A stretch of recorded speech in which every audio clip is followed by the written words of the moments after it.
தமிழகத்தில் பெண்கள் மீதான வன்கொடுமை வழக்குகள் 40% அதிகரித்து உள்ளதாக எவிடன்ஸ் அமைப்பு தெரிவித்துள்ளது.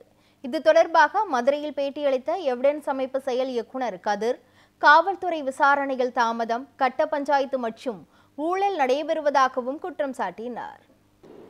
ஒரு மினிமம் ஒரு கவர்மெண்ட் வந்து எஃப்ஐஆர் போட்டிருப்பாங்க, அக்யூஸ் அரெஸ்ட் பண்ணியிருப்பாங்க, காம்பன்சேஷன்லாம் கிடைச்சிருக்கும். ஆனால் அந்த வழக்கு எத்தனை ஆண்டு காலம் நிலுவில் கிடக்கு, கோர்ட்டில் எவ்வளோ வருஷம் இருக்குது பெண்டிங்கில் இருக்குது, இல்லை இன்வெஸ்டிகேஷன் எவ்வளோ பெண்டிங்கில் இருக்குன்றதான் இந்த ஆய்வினுடைய நோக்கமாக நாங்கள் எடுத்துக்கிட்டோம். அப்படி பார்க்கும்போது 90 சம்பவங்கள் எடுத்து நாங்கள் ரிசர்ச் பண்ணினதில் இந்த பாதிக்கப்பட்ட பெண்களுடைய வயசு அப்படின்னு பார்க்கும்போது 16லிருந்து 66 வயசு உள்ள பெண்கள் இந்த இதில் இருக்கிறாங்க.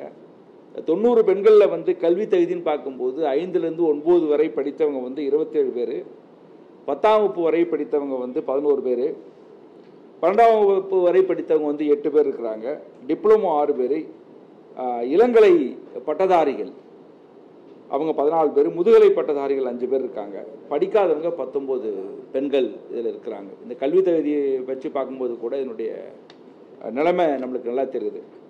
பார்த்தீங்கன்னா கிட்டத்தட்ட நிறைய பெண்களில் முதலிடத்தில் இருக்கிறது வந்து 5 to 9 பெண்கள் தான், 9 வரை படித்த பெண்கள் தான் அதிகமாக இருக்கிறாங்க.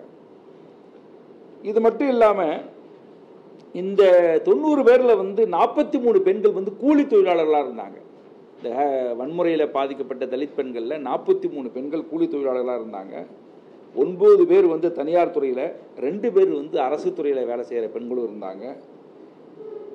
ஒருவர் வந்து அரசு உதவி பெறும் நிறுவனத்தில் வந்து வேலை பார்க்குற பெண்களும் இருந்தாங்க. 35 பேர் வந்து பணி எதுவுமே செய்யலை, அந்த அவங்க வேலை இல்லாமல் வீட்டில் வந்து ஹவுஸ் ஒய்ஃபாகவோ இல்லாட்டினா வேலை இல்லாமலும் இருக்கக்கூடிய நிலைமை இருந்துச்சு.